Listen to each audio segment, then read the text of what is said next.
Hola queridos alumnos, bienvenidos a la primera videoclase de nuestra materia y hoy nos vamos a enfocar en la documentación para la traducción literaria, algunas cuestiones metodológicas. Ya vimos la semana pasada que para que el proceso de documentación sea adecuado, el traductor tiene que seguir algunos pasos, como por ejemplo detectar y definir las necesidades de información, conocer cómo detectarlas, identificar los recursos de información. Esto quiere decir que puedo encontrar mucha información, pero que no toda va a ser relevante para mi tarea, mi competencia traductora. Entonces voy a evaluar qué información de la que recupero es válida y es fiable y que me pueda servir al momento de la traducción.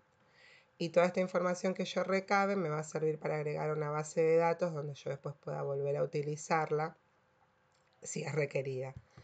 Toda esta experiencia documental, como dijimos recién, nos va a ayudar para más adelante. Ahora precisamente nos vamos a centrar en el capítulo 5 y 9 del Manual de la Documentación para la Traducción Literaria de García y García Yebra, que les recomiendo que cada uno se vaya haciendo a medida que vayan pudiendo una biblioteca, ya sea física o virtual, con libros de estilos, manuales, diccionarios, todo lo que les vayan viendo que les va a ser útil al momento de realizar los encargos de traducción.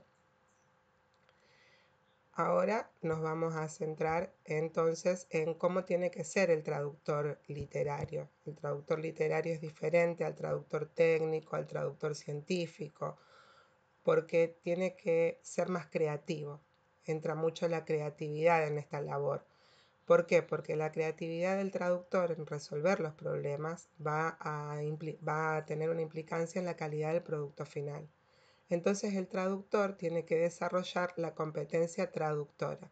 ¿Qué es la competencia traductora? Son las habilidades y las destrezas que el traductor literario tiene que adquirir para elaborar un material de calidad.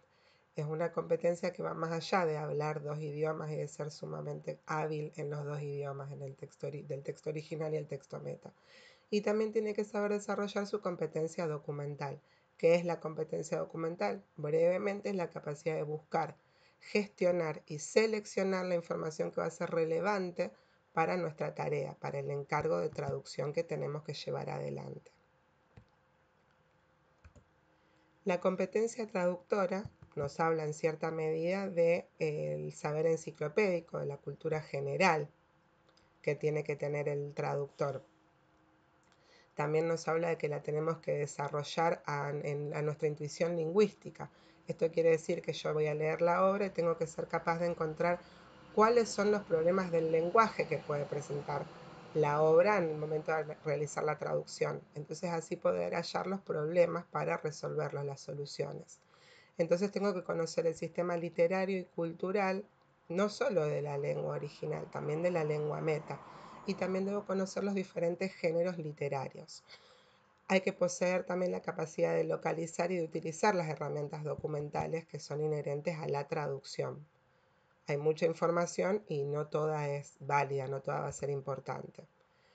Entonces, ¿cómo nos enfrentamos a la traducción literaria, al momento de cuando tengo que traducir? Ya dijimos que la competencia traductora nos va a llevar a que yo no solo la lengua me sea suficiente, la competencia lingüística. ¿Por qué? Porque también debo transmitir la cultura. Lo primero que tengo que hacer es leer toda la obra para identificar los problemas que me va a plantear esta obra, ya sean problemas lingüísticos, históricos, geográficos, dónde ocurre la obra, para así poder documentarme a conciencia sobre lo que es importante. Entonces la competencia documental la define como la capacidad del traductor para investigar, buscar la información y comprender por completo el contenido del material que tengo que traducir y que me va a servir para luego llevar a cabo la traducción. Entonces siempre estamos hablando de que la fase documental es una fase previa al momento de traducir. Yo primero leo la obra, registro los problemas, me doy cuenta qué son los problemas que se me presentan y todo esto debo hacerlo antes. A veces los encargos de traducción no dan mucho tiempo para trabajar, para documentarnos, pero es un error no documentarse, no hacer este paso previo, ¿Por qué? Porque como decimos siempre, traducimos no solo entre lenguas, también entre las culturas. Hay muchos problemas que se pueden presentar que el lector del texto meta no va a lograr entender si nosotros no sabemos resolverlos adecuadamente. Entonces, lo más importante es que el traductor se documente sobre el autor, la obra y el público al que va dirigida la obra. Son tres prioridades que tenemos que tener, pero ante todo tenemos que saber que antes de empezar a traducir tengo que leer la obra completa para saber de qué se trata, quiénes son los protagonistas, cuáles son los temas que se tocan en la obra, qué problemas me plantea el texto original. Y a partir de estas búsquedas documentales que vamos a realizar, tenemos que crear un archivo personal para ahorrarnos el tiempo a futuro. Por ejemplo, en el original aparece diálogo. ¿Cuál es la puntuación del diálogo? ¿Es igual la puntuación de diálogo en inglés que en español? ¿Sí? ¿No? ¿Cómo realizamos todas estas cosas? No nos va a alcanzar con leer un solo capítulo. Si somos realmente, tenemos que hacerlo a conciencia, entonces vamos a tener que leer toda la obra. ¿Y sobre qué nos vamos a documentar? Como dijimos antes, sobre el autor. Tengo que leer su biografía, conocer sobre él, por ejemplo, buscar artículos, entrevistas, saber dónde se crió, para saber cosas de su bagaje cultural, de su propia vida que pueden haber influenciado en el modo de escribir que tiene este autor. Por ejemplo, Isabel Allende, que es una de mis autoras favoritas, ella vivió durante la dictadura chilena. Entonces se tuvo que exiliar, vivió el proceso, cosas de la dictadura, su familia. Entonces podemos ver volcado ese aspecto de su juventud en sus libros, por ejemplo en La Casa de los Espíritus. Entonces siempre nos vamos a fijar cuando nos documentemos qué acontecimientos pudieron llegar a influir en su escritura, como por ejemplo vivir periodos de guerras, situaciones familiares, enfermedades, hechos políticos, históricos, hechos personales. También si podemos conocer otras obras del autor o de la autora y si se puede leerlas. Saber qué dialecto usan al momento de escribir, porque por ejemplo no es lo mismo el lenguaje de la literatura adolescente que el de una literatura orientada a un público adulto. Entonces tenemos que saber cómo escribe. Usa metáforas, usa repeticiones, usa lenguaje que está cargado de sentido figurado, de simbolismos, hace descripción de imágenes. Por ejemplo, en Want, a veces, a mí me parece que a veces se hace un poquitito pesada la lectura, porque como ella habla mucho de sus pensamientos y usa muchos flashbacks, no estás bien, por ahí no sabes bien dónde ubicarte en el momento que le pasan las cosas que ella va narrando en su fluir de la conciencia. Entonces, como dijimos, también tenemos que documentarnos sobre la obra, principalmente sobre el tema de la obra que trata y su contexto.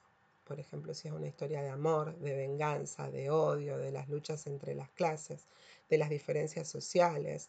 Por ejemplo, en Want habla de la maternidad, menciona mucho estas diferencias sociales, también un poco del racismo, y también, bueno, nos vamos a fijar quién es la protagonista, dónde transcurre la obra, en qué año, está atravesada por circunstancias históricas, políticas o no, para ir viendo cómo vamos a traducir, porque siempre tenemos que tener también en cuenta al público. Entonces, como dice acá, por ejemplo, si la cultura se encuentra muy alejada del lector, del texto meta, tenemos que ver a qué estrategias vamos a recurrir, como por ejemplo haremos notas del traductor, sí, no, usaremos explicitaciones, adiciones para facilitar la comprensión. También tenemos que pensar entonces documentarnos sobre los lectores. El lector, por ejemplo, los lectores de J.K. Rowling, la escritora de Harry Potter, ella escribe para un público adolescente. Entonces vamos a tener que reconocer qué tipo de lenguaje usa, lenguaje informal, expresiones idiomáticas que usan los jóvenes. Nosotros las podemos traer a nuestra cultura como. En Want, por ejemplo, aparece un poco de lenguaje técnico del área educativa. Si ya han ido leyendo la obra, habla de las co-homeroom teachers. Entonces, ¿qué son? Habla de diferentes aplicaciones que tienen que usar en el aula. ¿Cómo traduzco esos términos? Me voy a hacer un glosario por si esos términos me aparecen varias veces y para tratar de usar siempre el mismo técnico para ser coherente. Entonces también ella nombra muchos títulos de libros, hace citas. ¿Cómo las voy a citar? ¿Cómo se citan en español los libros? Las citas de un autor. Todos estos son temas que tengo que tener presente al momento de documentarme para ir ahorrándome luego tiempo.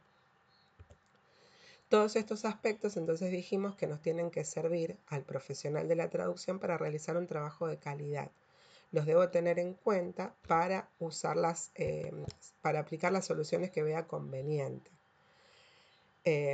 Ahora se pueden ir documentando sobre la novela Want, sobre su autora, la novela psicológica, sobre qué temas se abordan en esta obra, para que esto los ayude después para realizar más fácil los trabajos prácticos que vamos a tener varios sobre esta obra, sobre los fragmentos.